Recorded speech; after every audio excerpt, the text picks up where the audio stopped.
Eckhart Tolle is the author of The Power of Now, a book published in 1997 that became a global bestseller after being recommended by Oprah Winfrey and has sold more than 10 million copies worldwide. He went from spending years in intense anxiety, suicidal thoughts, and complete lack of direction in his late 20s to building a worldwide teaching platform and selling tens of millions of books.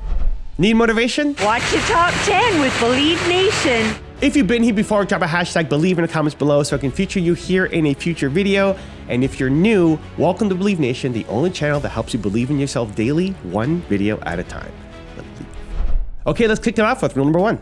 Understand the power of now. What it really is powerful and beautiful is not the external form, it's something that's arising in you. Forms dissolve quickly, as the Buddha realized already, and you can verify in your experience. Things come and go.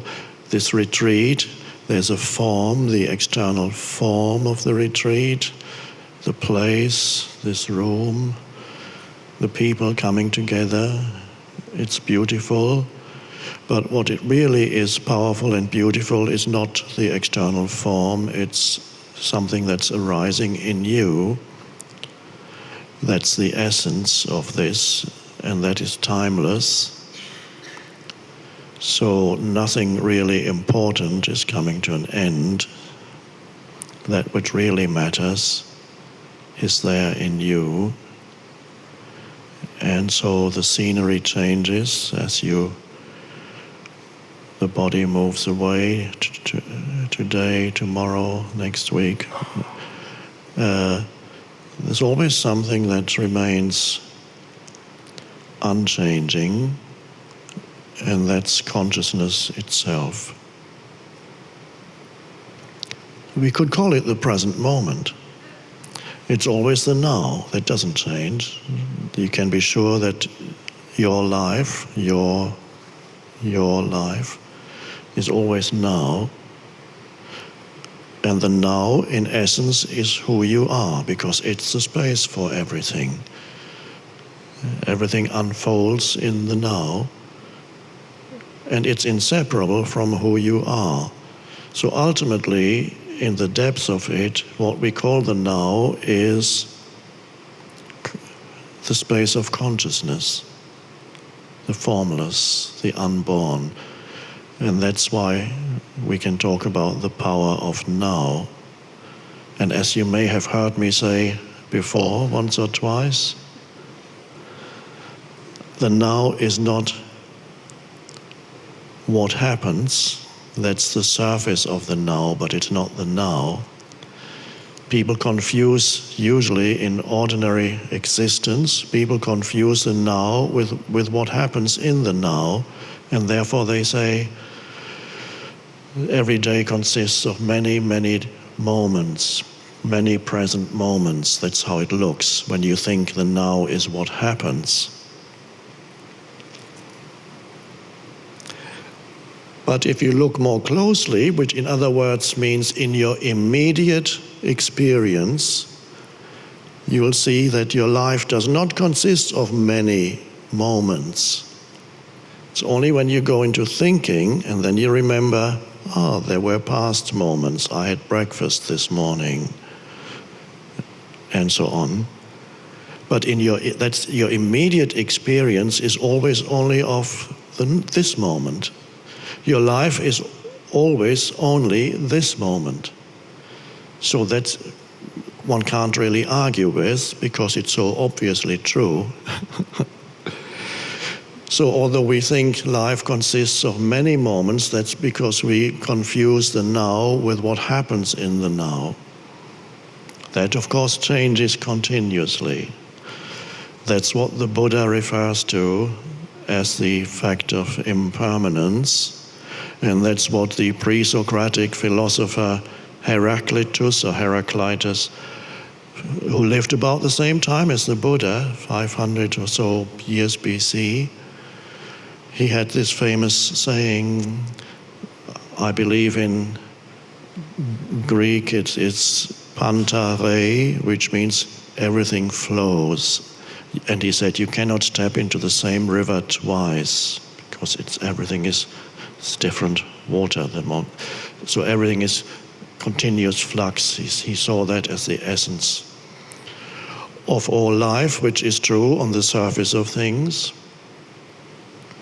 But if you go deeper within, you have two dimensions. You have the flux of birth and death, coming and going of forms, and you find the place within that actually is an unchanging presence or space, and that is the true meaning of now.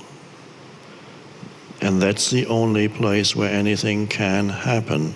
Well, number 2, wake up your mind. There is the burden that humans carry, which is their life story, but they confuse it with who they are. So they're completely trapped in a story, which they call my life. You might ask, what's he talking about? I'm awake. Whenever I'm not asleep, I am awake, and I'm awake right now. Well, what's he talking about, awake? So the term awake, to awaken, is a spiritual term used in many traditions, and it points to this transition from the state of being completely identified with the stream of conditioned thinking, so identified that you derive your sense of self, your identity, from the continuing narratives that flow through your mind, that tell you who you are. So your sense of self is derived from that stream of unconscious conditioned thinking, stories you tell yourself. And everybody has a story. There's one main story, and there are several subsidiary stories that relate to the main story. The main story is what you call my life. My life. Oh, it's problematic. Let me think about it. And the more you think about your life, the more problematic it gets, obviously. My life, many people carry a huge burden daily, and this burden that they carry is my life, which is the self. It's the self that's created by the mental narratives, the emotions that accompany the narrative. That's me in my life. And of course, it's never satisfying for very long. It's always something, often it's horrible. Some people carry an almost permanent burden in their mental emotional field, which they don't recognize it as self-created. They believe it is a genuine, justifiable response to their external situation and what has happened to them in the past. That they do not recognize that the response is a conditioned mind activity that is not the reality of their lives at all. It's a story in the mind. So I call that your life situation, which exists, comes from the past. The past has taken you here. The past has created what you call the person, is the me, the person. Everybody has there's a personality, there's a person there. And the person has been conditioned by the past. And the person is continuously upheld and amplified by the stream of continuous thinking and emotion and reactivity to whatever is going on. So everybody carries this enormous burden of themselves. Of course, yes, sometimes there's happy moments. Something good has just happened to me. I'm finally free because I won the lottery, or got a promotion, or I've fallen in love. This is it. Okay. And of course, as the Buddha said, I don't know if he said it, but he probably did. If you're happy now, just wait a moment. And then your happiness, the very thing that makes you happy, turns into unhappiness. Or something else erupts into your life and destroys that situation that made you happy. And this is many people can verify in their own lives how relationships have the power to make you happy. And then it's not uncommon for the same relationship that makes you happy one day, in fact, not just happy, elated. You're, this is the one. And a little later, we don't know how long, a few months, 3 years, 7 years, the very same person makes you very, very unhappy. What was that all about? Was the Buddha there? Oh, yes, the Buddha, he was talking about something like that. So, how quickly any external thing that makes you happy for a moment doesn't last very long. Oh. And then you're looking for some kind of satisfaction. Maybe you can find it in the sensory pleasures. And that's very temporary too. Sensory pleasures, eating. You can absorb all that. And of course, you don't feel good the next day. And if you do it for too long, you fall ill anyway. So there is the burden that humans carry, which is their life story. But they confuse it with who they are. So they're completely trapped in a story, which they call my life. And it's heavy for most humans.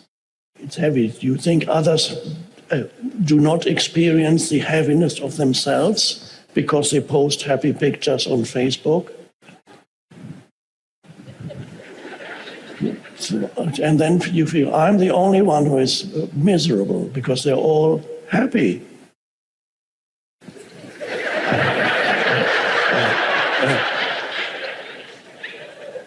And they show you what they're eating, pictures of their plates. Look what I'm eating right now. Look at me.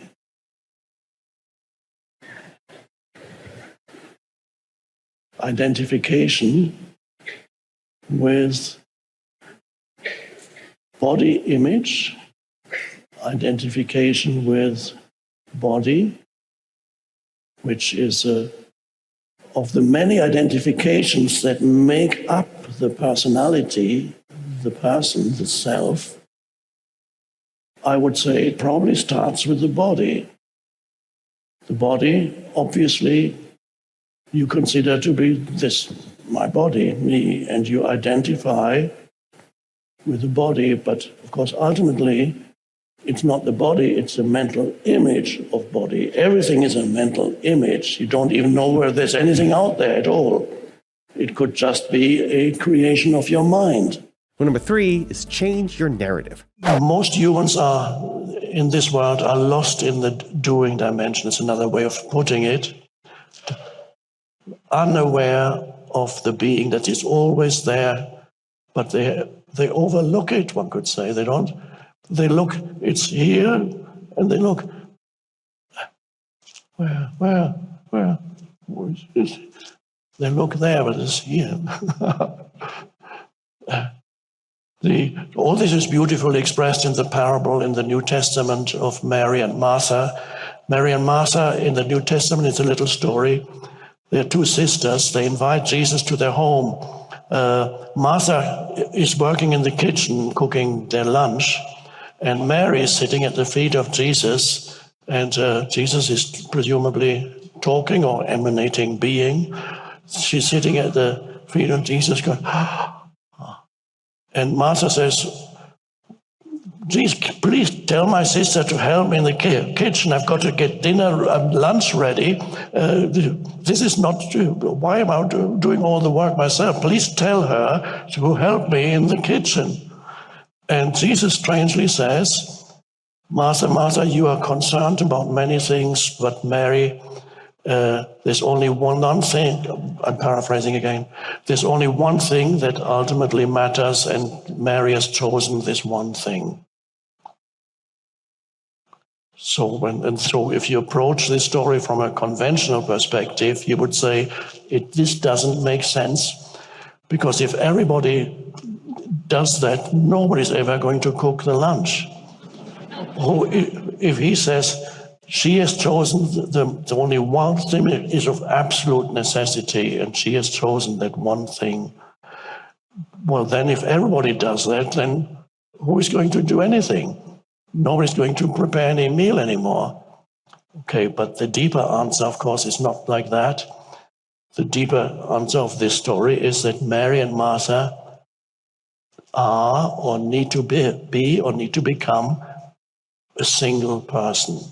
Mary and Martha need to be one, so that the ability develops in a human to do without losing connectedness with the being dimension. And then Mary and Martha are one. So it doesn't mean that nobody's going to cook any meal anymore, but you can be involved in doing without losing yourself in it. Remain connected to the being dimension. So how does it look in practice? Well, you can practice in many, many ways.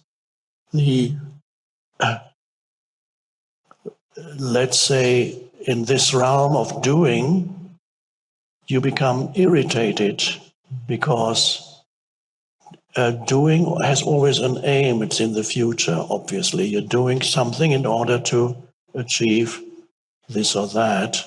So you're involved but obstacles arise quite often. You do something because you want to get there, but then obstacles arise. People, often it's in the form of other human beings. Human beings can be so difficult, you might have noticed, really obnoxious. They always get in the way of where you want to go to. Sometimes they help, but so you're doing, but you get irritated. This shouldn't be happening. Why is this? Why can't they? So when you get irritated, angry, upset, in situations, many situations are like that in daily life. You get irritated, even a traffic jam, or you want to get, why isn't it moving? You line up at the supermarket.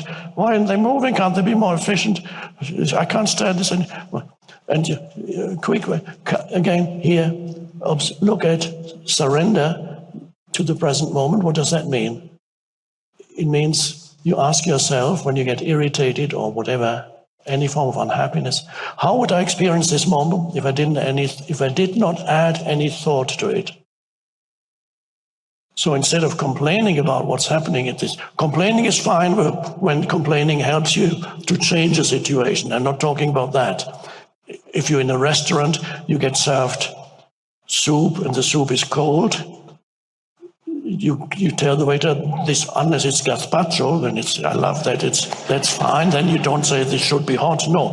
But if a normal soup is cold, you say, well, can you please change it? The soup is cold. I'm not going to eat this cold soup. You can call that complaining, but something can be done about it. That's fine. But I'm talking about the more habitual complaining that has no purpose whatsoever, except make you irritated and unhappy. So that's how would I experience this moment if I didn't add any thought to it? Let's try it. Let's not add any thought to it. Right? Yeah. It's still the same, but that which created the irritation isn't there anymore. Why not? Because the thing that created the unhappiness wasn't ultimately the situation. It was the narrative about the situation in your mind. It wasn't the situation. The situation, it just is. Number 4 is go deeper. How to forgive if someone abused and harmed you, and after such trauma, how to feel worthy of love and kindness in your body and in your mind. Well, let's perhaps start with your sense of worthiness, because that is the foundation for forgiveness too. Now, this is an interesting thing, that sense of self-worth is apparently a problem for many people. And some people have an insufficient or damaged sense of self-worth, or a negative sense of self. Now, question is, where does your sense of self-worth arise from? Where does it arise? What is it based on? Is it based on your achievements? Could be. Your successes? Is it based on your external appearance? It could be. For many people it is. Is it based on your social status? From other people it is too, self-worth.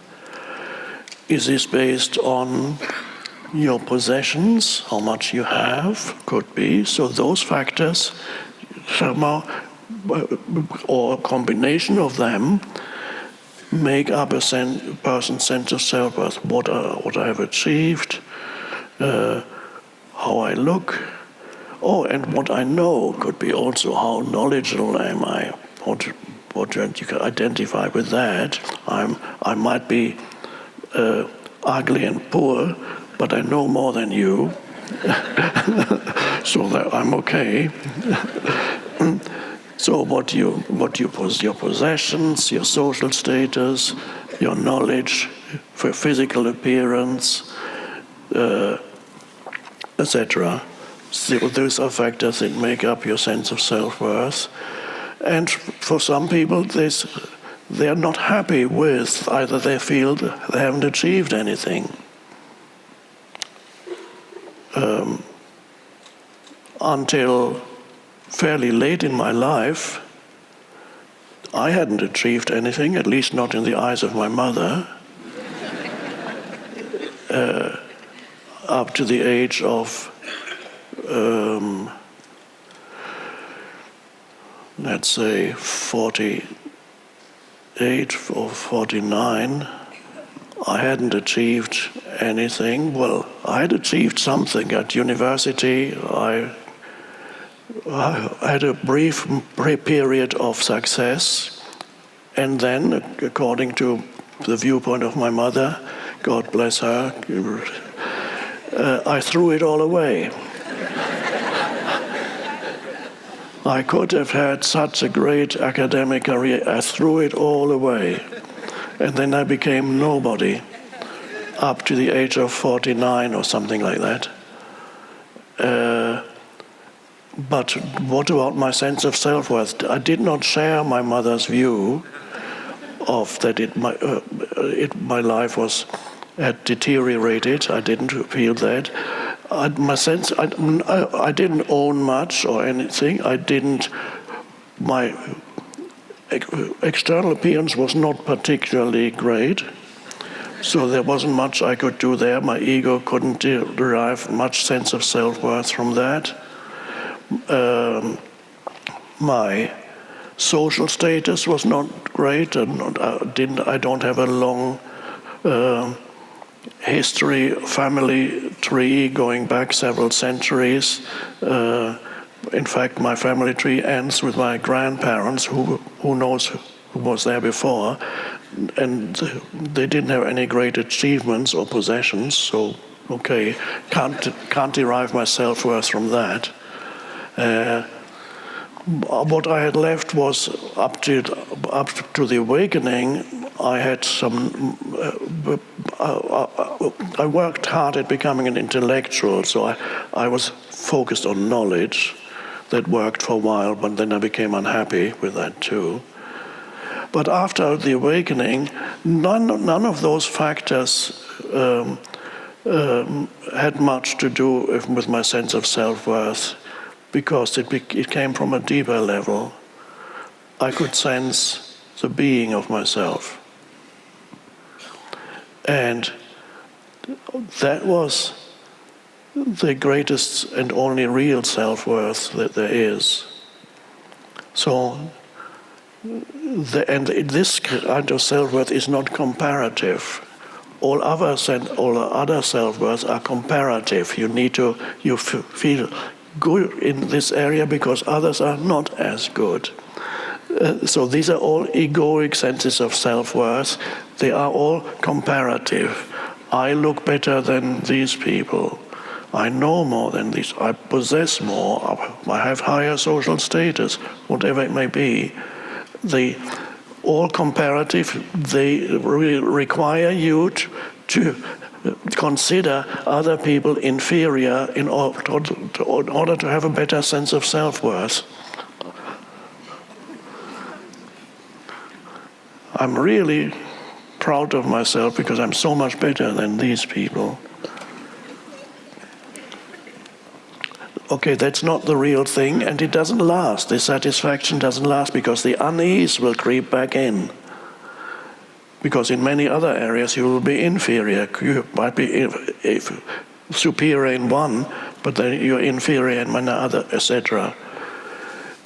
If you have suffered as a child, if you were not given love as a child, or not sufficient love as a child, if your parents didn't give you much attention because they didn't know, they couldn't help it, otherwise they would have, but then that can become a problem for you in later life, because this lack of having been given recognition and love in childhood can lead to a damaged sense of self. But that still operates on the egoic level, but it is painful.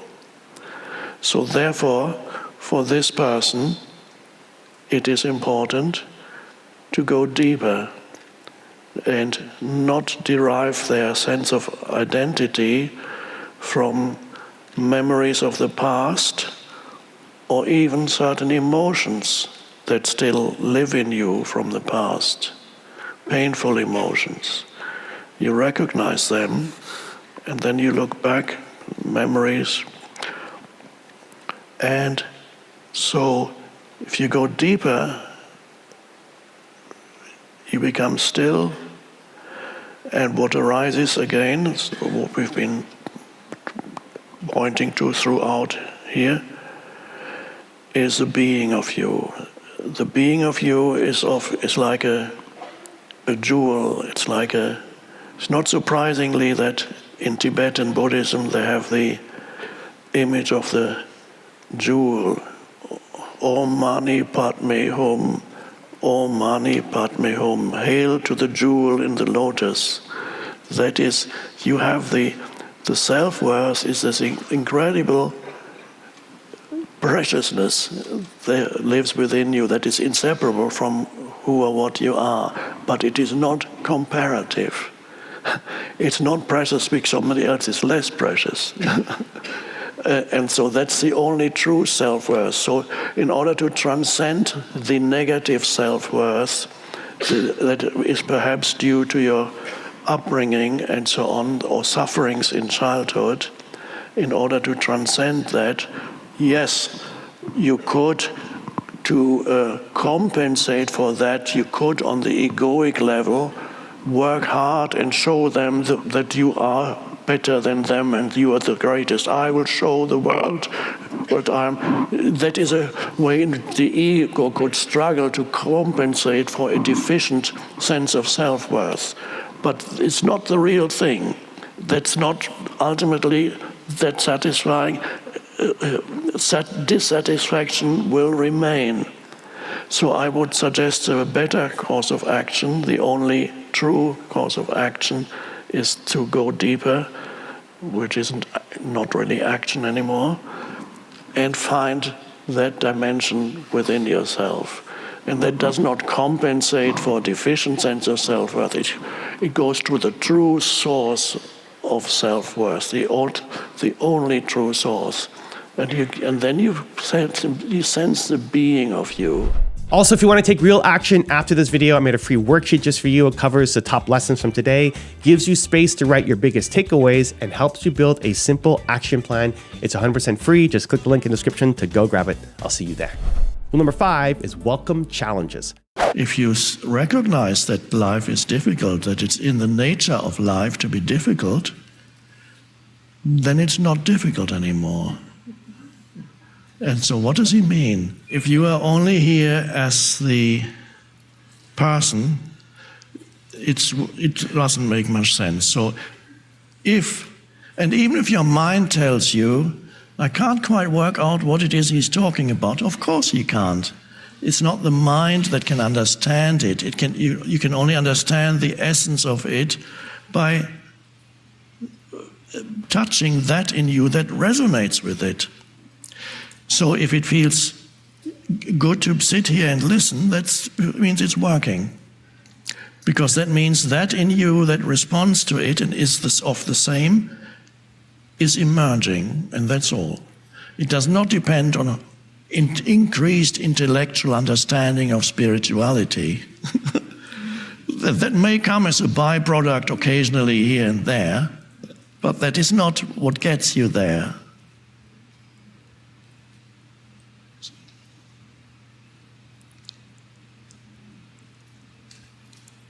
So it's not based on intellectual understanding. In a way, it's almost the opposite of that. Have the courage to go into that place, rather than thinking you need to know everything, have the courage to embrace the state of not knowing. And that's the state when you walk around the campus and you perceive without needing to have some interpretation of what it is you're perceiving. So you don't know anymore. So you have the courage to embrace, inhabit, be the state of not knowing.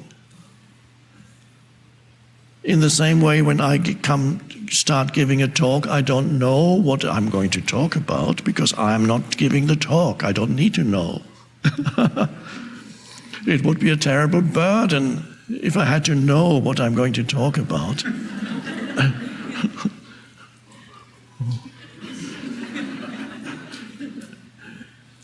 And so that is a wonder. And in that state of not knowing, there is a deeper knowing that is not a conceptual knowing. There's a deeper knowing, it transcends conceptual knowing. And that is the place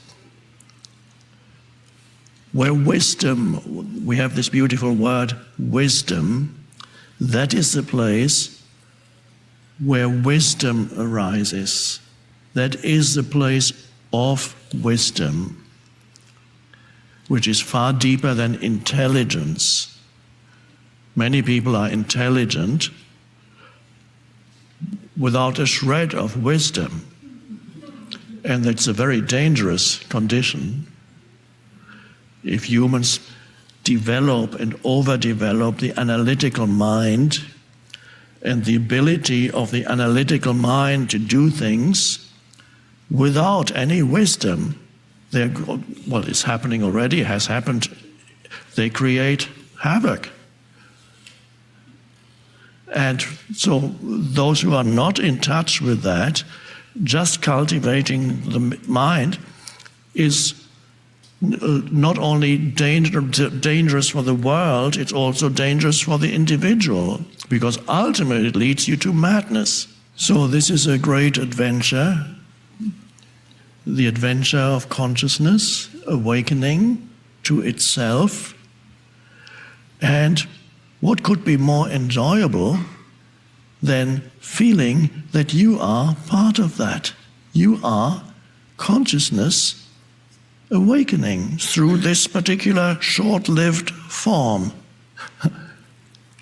You are the universe awakening. It's an evolutionary, an awakening of consciousness. You're not just a little person. You are something much deeper, and it's the awakening of the universe.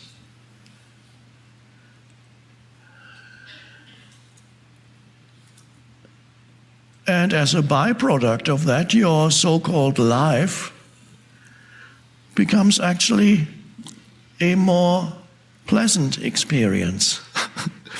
That is a byproduct of awakening. It gets easier, because it doesn't mean there are no stuff happening. Challenges continue to come at you. The universe is built in that way. That's how it's supposed to be. You're not supposed to have no more challenges in life. You are supposed to have many challenges, and it's through the challenges that awakening happens. After a lot of suffering, at first challenges reduce more and more the pressure of suffering and the weight of suffering, and then awakening happens. Without the challenges that the life gives you, you wouldn't be here. I wouldn't be here. And they are not going to stop as you awaken spiritually, but the way in which you deal with them changes. And you begin to almost welcome them when they come, because you recognize that is an inevitable part of existence on this dimension. A necessary part. Rule number 6, find satisfaction in your work. For many years, before I wrote The Power of Now and it became successful, I was basically a failure in the eyes of the world. So he's already almost 50, and what has he achieved? My mom said, you have thrown away your life. You had so many possibilities in your life. You walked out of graduate school in Cambridge. Why did you walk out of there?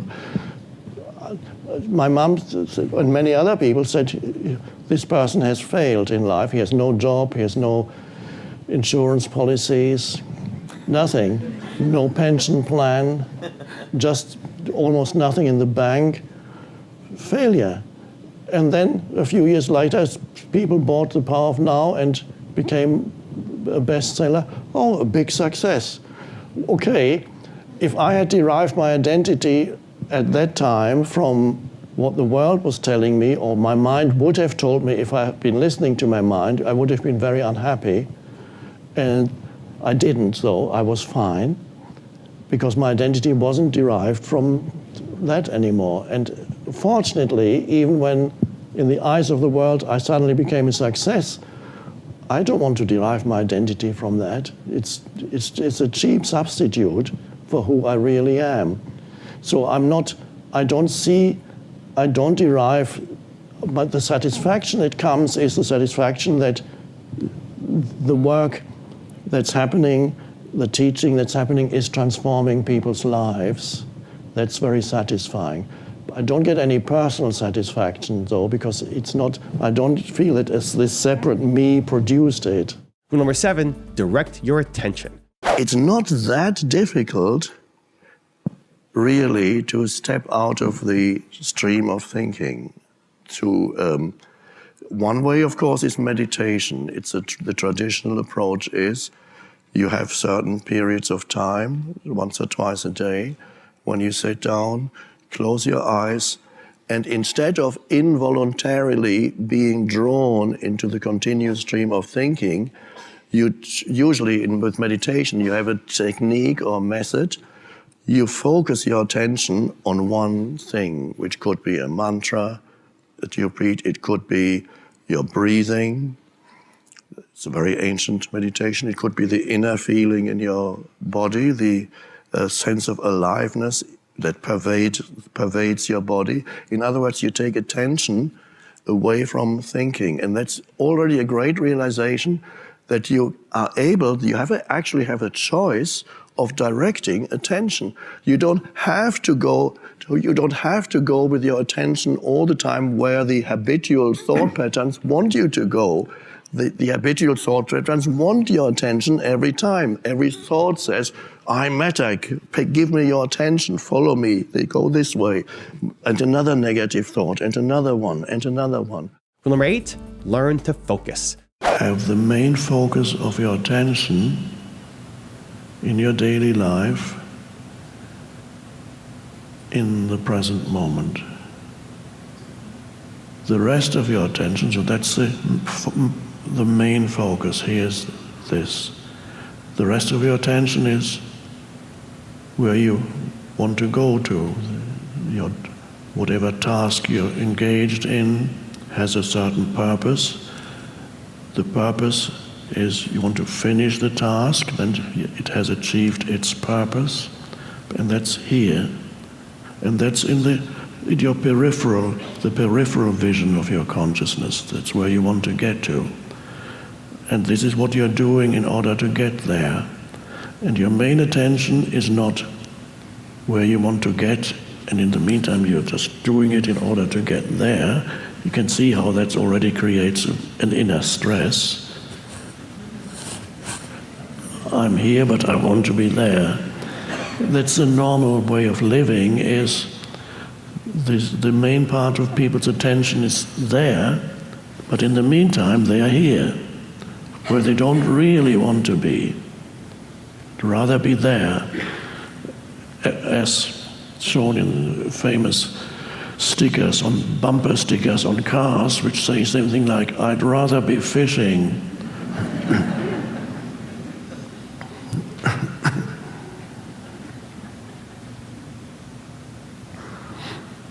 When I visited Ram Das, the spiritual teacher who has now passed away, he lived on Maui. On his car I saw a bumper sticker which said, I'd rather be here now. Number 9, develop your awareness. Does the mind create a physical problem to distract us from emotional pain?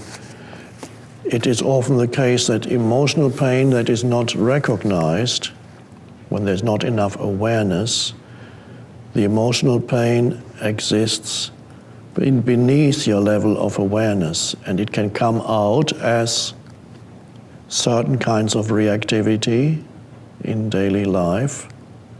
So you are taken over by reactions to certain things that trigger that type of emotional pain that is in you that you're completely unaware of. And emotional pain that is in total unawareness can very easily become a physical symptom. It transferred into the physical realm. Any kind of prolonged negative mental states which produce corresponding negative emotions affect the functioning of the physical organism. And even research has been done on this and been confirmed that negative states, mental emotional states, in the long term, affect the physical organism. And rule number 10, the last one before a very special bonus clip, is stop pleasing everyone. Happiness or fulfillment does not depend on any other human's acceptance of who you are. That would be a deluded thought. If you think you can only be happy if these people accept and understand you. Some people have that with their parents. So they say, my dad, my father, they don't understand me at all. It's terrible, terrible. I'm trying to explain what I'm at. Of course, they cannot understand you. It's beyond their comprehension if you have awakened spiritually and they haven't. So compassionately accept that they cannot understand you instead of trying to explain yourself to them, just be there in a loving way with them when you meet for Christmas or Thanksgiving and you hear all the judgments coming at you from them. You should have, why don't you? Look where it's taken you. Look at your sister, she married a millionaire and you and you are into that weird kind of meditation stuff that's not getting you anywhere. Whatever judgments come, say, okay, I know that this is what you think and feel, and I think and feel differently, that's all. So you don't not need to justify or accepting people's limitations and suddenly realizing whether or not your father, your mother, your sister, your brother, or anybody else close to you accepts you for who you are is really not. You become free of the need to be accepted, but you can nevertheless have a deeper connection, keep that deeper connection and connectedness with them. Affirmations are, if they are done rightly, can be very beautiful substitutes for prayers. I'm healed and whole and at peace. And after that, let there be a space. And really the power is in that space. In the space you experience that you are already whole. The outward form might tell you something different. I'm holy. The Course in Miracles says, I am holy, for example. That's, again, you are. And so it's simply an affirmation of how this is how it is. Or if you're healing for somebody else, you are either with that person, or that person comes into your mind, you're thinking about that person, and that person may be ill. And then the most powerful healing, I find, is to hold the image of that person and then go deeper into yourself where the wholeness of life lies, where nothing is needed, needs to be added. And there you find the wholeness also of that person. They're already healed at that deepest level. Beyond form, they're already healed. So you go from form and then into formlessness. And congratulations, you're one video closer to who you're meant to be. Believe.